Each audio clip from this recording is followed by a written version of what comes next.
ओम शांति। आज का बहुत सुंदर विषय कि हम जब किचन में खाना बनाते, बाबा को भोग बनाते हैं, तो क्या उसको चख कर देख लेना चाहिए या नहीं। तो आज हम चक्रधारी दीदी जी से प्रश्न के जवाब समझेंगे। तो दीदी जी से पूछा कि दीदी, साकार बाबा ने भोजन के प्रति जो शिक्षाएं दी थी वो बताइए। तो दीदी ने कहा, बाबा कहते थे सतोगुणी भोजन खाना है। सतोगुणी का मतलब किसी योगी का बनाया होगा। ज्यादा चटपटा या बासी भोजन भी तामसिकता की श्रेणी में आता है। जब ट्रेन में हम खाते हैं, अनेकों की दृष्टि उस पर जाती है। मनुष्य की मनोस्थिति का प्रभाव दृष्टि से आता है। हमारा भोजन इतना शुद्ध हो कि ऐसे वैसे किसी की दृष्टि भी ना पड़े। बनाया भी बाबा की याद में और खाया भी बाबा की याद में। बाबा अपना अनुभव सुनाते थे कि बच्चे, ये तन बाबा का है। बच्चे, ये साकार बाबा जब खाता है तो ये स्वयं नहीं खाता, तन उसका है ना। तो बाबा मुझे गिट्टियां खिलाता है। कभी मैं नटखटपना भी करता हूं, लेकिन फिर मुझे पकड़कर बड़े प्यार से खिलाता है। बाबा हमें सिखाता था कि आप भी ऐसे नहीं कहो हम खा रहे हैं, कहो कि बाबा मुझे खिला रहे हैं। दूसरी बात, बाबा कहता था जब बनाओ तो भोजन का भोग जरूर लगाओ। बाबा ने तो यहां तक कहा कि नियम और मर्यादाओं से बने हुए भोजन का जिस किचन में भोग लगता है, उस किचन में दाल रोटी कभी खत्म नहीं होती है।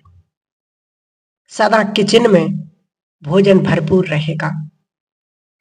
जब भोजन खाओ तब भी पहले बाबा को स्वीकार कराओ। ऐसे नहीं भोजन आया और खाना शुरू हो गए। लाल मिर्च बाबा नहीं डालने देते थे। कहते थे बच्चे, ये तामसिक चीजें नहीं खाओ। सीसी भी करते हैं और खाते भी हैं। जब खाओ तब सोचो कि ब्रह्मा भोजन खा रहे, बाबा का दिया भोजन खा रहे। ऐसे प्यार से खाना चाहिए। फिर दीदी जी से पूछा कि दीदी, बाबा ने यज्ञ में बेकरी पार्ट भी सिखा दिखाया और 56 प्रकार के भोग भी सिखाए खिलाए। इससे बाबा क्या सिखाना चाहते थे। तो दीदी ने कहा, बाबा सिखाते थे कि 56 मिल जाए तो भी स्वाद के वशीभूत ना हो जाए। जितना आपका शरीर स्वीकार करता है उस अनुसार भोजन लीजिए। ऐसे नहीं कि ये भी खा लूं वो भी खा लूं। वह भी समय हमने देखा, एक पाव दाल और 250 लोगों का भोजन। अरहर की दाल होती थी, बहुत ज्यादा पानी ही पानी होता था। दाल बहुत थोड़ी होती थी, छौंक लगाकर बनाई होती थी, बड़ी अच्छी लगती थी। बाबा कहता था ठीक छौंक लगाओ। बाबा स्वयं रसोई में खड़ा होता था। कभी कभी कोई रोटी बनाते थे तो उनकी रोटी गोल नहीं होती थी, तो बाबा कहते थे नहीं, खाना बने तो सुंदर और अच्छा बने। स्वयं बेल करके दिखाता था। सिंधी रोटी में थोड़ा सा घी लगाता था, उसको लपेटकर नरम नरम रोटी बनाता था। ऐसे बाबा ने हम बच्चों को सिखाया था। फिर कहा दीदी से कि दीदी, आजकल यज्ञ के भोजन में और उन दिनों के यज्ञ के भोजन में किस प्रकार का अंतर है। दीदी ने कहा, अंतर की कोई बात नहीं।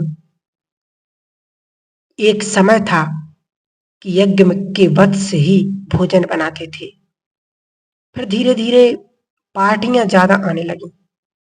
कोई कानपुर से आए, कोई पंजाब से आए, कोई दिल्ली से आए, तो टर्न होता था कि आज भोजन की सेवा दिल्ली जोन की है, फिर पंजाब जोन की है, फिर पटना जोन की है। ऐसे टर्न होती थी। लेकिन बाबा खड़े होकर के देखते थे क्या बनाना है वह भी बाबा की आज्ञा होती थी। मम्मा भी बताती थी क्या बनाना है। बाबा आकर देखते थे, मम्मा आकर देखती थी। जब कोई भी सब्जी बनती थी तो बाबा ने बनाने वाले को आज्ञा दी थी कि बाबा को भोग लगने से पूर्व और बच्चों को परोसने से पूर्व उसको थोड़ा सा चख कर देख लेना चाहिए, ताकि खाते समय किसी को ये ना आए कि भोजन ऐसा है वैसा है। खाते समय ऐसा लगे कि हम भगवान का भोग खा रहे हैं। सब चीजें उचित मात्रा में होनी चाहिए। अब 20, 22, 25 हजार का खाना बनता है तो वैरायटी हाथ तो लगेंगे ही। हजारों का खाना बनने में थोड़ा रस स्वाद में फर्क आ ही जाता है। उस समय खाने में बड़ी रसना आती थी, जैसे बहुत स्वादिष्ट है। भले सादा होता था लेकिन बाबा के प्यार में, याद में बहुत ही अच्छा लगता था। उस समय के भोजन में और आज के भोजन में यही अंतर है। उस समय मुझे तो कभी कभी ऐसा होता था कि सुबह खाया, कब शाम आएगी फिर भोजन खाएंगे। ऐसे सुबह से शाम का इंतजार रहता था। किसी सेंटर पर भी अगर चले गए तब भी मुझे होता था कब शाम आए, दोबारा भोजन मिले। बहुत प्यारा लगता था, अभी भी अच्छा लगता है। फिर दीदी जी से पूछा, दीदी बाबा का भोजन कैसा होता था? तो दीदी ने कहा बाबा का भोजन सिंपल होता था। मान लीजिए बाबा सुबह दूध लेते तो दूध में केसर डाल देते थे।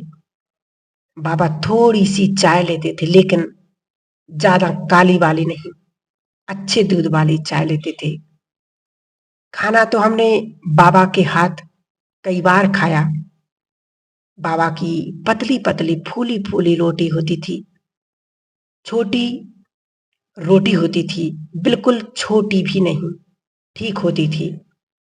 जब भोली दादी बनाती थी तो बड़ी होती थी, पतली पतली नरम होती थी।